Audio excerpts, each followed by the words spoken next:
The Silver Eyes are not a very popular part of RWBY, and honestly have never been. Though it was clear from day one they would be important somehow, I don't think the way that they've been executed has resonated with most folks. Back in my pinkwashing era, I pretty much just used my own headcanons to make excuses for the show, projecting them onto the show the way a lot of RWBY viewers do without ever realizing it. It's the version in my head that I enjoyed, not what we got. Because what we got in retrospect is, blech. In short, the Silver Eyes are a Deus Ex Machina. And today we're going to explain what that means, why the Silver Eyes are ironically lackluster, and how they potentially could have been implemented better.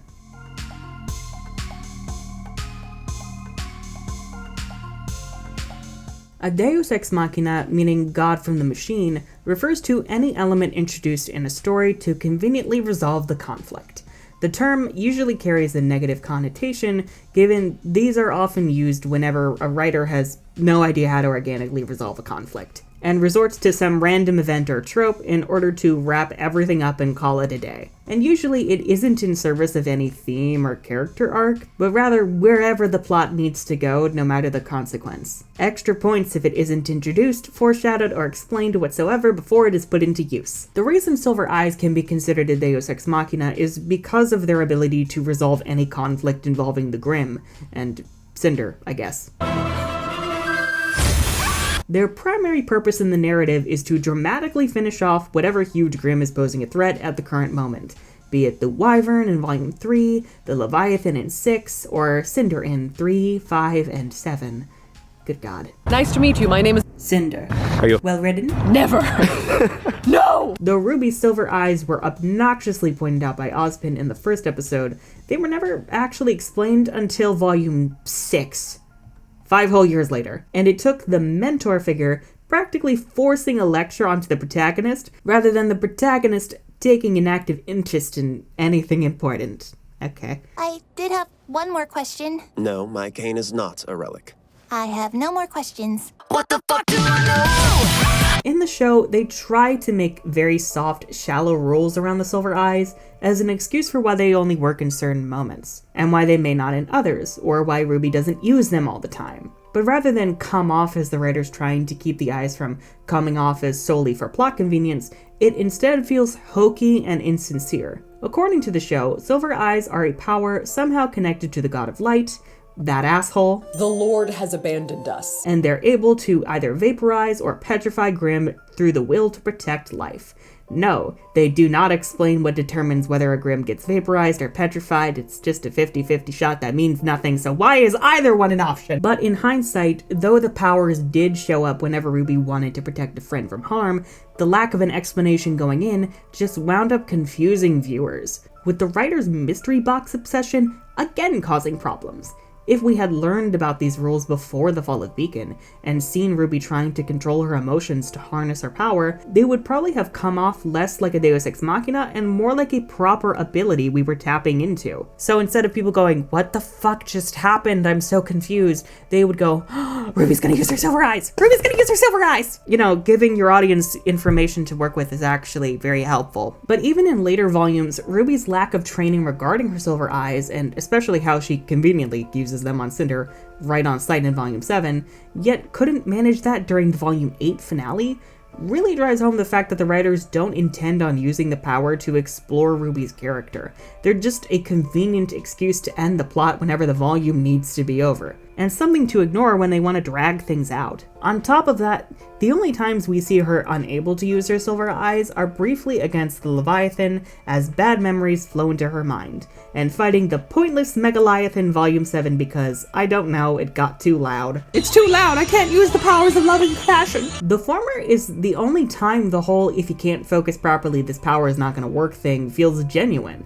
During the fight with Cinder in Volume 8, RWBY doesn't even try to use her eyes until right before she falls, with no indication that she's trying and failing beforehand. Oh, let's also not forget that one episode of the Bad No Good Fairy Tale spin-off show, where the whitewashed warrior in the woods is important because she has silver eyes, but she never actually uses them in battle against the Grimm, instead using standard sword slashes. Talk about an afterthought. Side note, $10, Volume 9 will be incomprehensible unless you've both read the fairy tale and Roman holiday books, and you've seen this mini-series, because Rooster Teeth doesn't know what supplemental means and does not care. An example of something similar to the Silver Eyes that comes to my mind is Convergence in Winx Club. Convergence entails the fusion of different fairies' magic to create a powerful spell. When introduced, Convergence is meant to represent the Winx's ability to work together.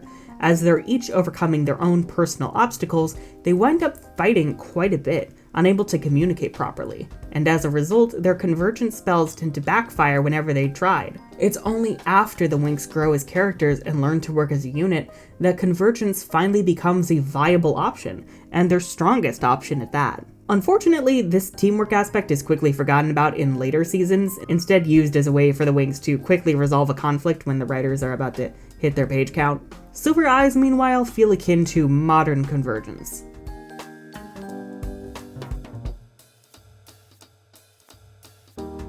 So let's say we want to lean in on the whole Silver Eyes means you love people thing. In order to do that properly, firstly, the eyes' powers and significance would need to be established before they come into play. Maybe they could be explained by Ozpin or someone else to RWBY, or conveyed through a fairy tale about silver-eyed warriors, beyond the vague comments that Crow makes after the Wyvern got petrified in Volume 3. But by properly establishing the powers and rules, it allows viewers to understand what's happening, rather than having their immersion broken by something coming out of left field solely for shock value. To me, the power of the Silver Eyes was always interesting, given they could connect to the theme of innocence. How RWBY knows the world is dark and cruel, but still fights to make it better, believing in the best in people. It feels very magical girl to me, and reminds me a bit of how Sailor Moon's powers are literally born of love and compassion. I don't know, it's not like this is meant to be a show about 4 strong women leads or anything. Actually, according to my analytics, most of the viewers for my RWBY videos are mostly men, which is like the complete opposite of everything else that I do.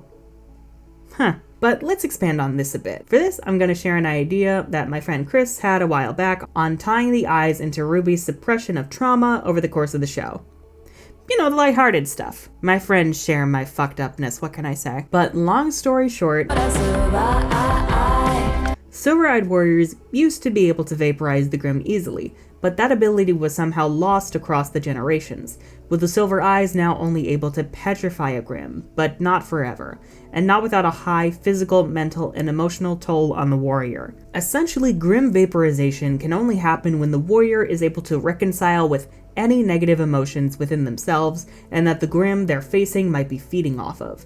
Otherwise, it's the equivalent of suppressing trauma or negative emotions, taking a heavy toll on the warrior until the pain becomes too much, overflowing and potentially killing the warrior while also setting the petrified Grimm free. So for RWBY, the Wyvern was only petrified because she was suppressing the trauma from what she experienced during the fall of Beacon, all in order to keep a brave face for her friends. As the show goes on, we would cut back to Kevin the Magical Wyvern, occasionally to show him slowly breaking free from the petrification, in turn with RWBY's worldview slowly crumbling as the story gets darker and darker. By the end of the series, RWBY would likely learn to deal with her shit properly, better able to deal with what she's gone through in order to help others, and thus would unlock the old way to battle Grimm and vaporize them. Simple.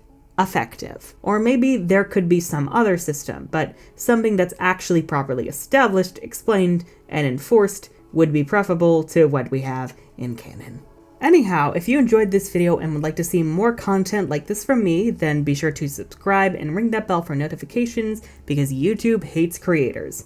Also, please consider, if you're willing and able, pledging your support for myself and the channel over on Patreon, and checking out my debut urban fantasy novel, Disinherbus from the Ashes, in the description below. I'm the Unicorn of War, and the lives of most silver-eyed warriors, regardless of canon, are a shit show.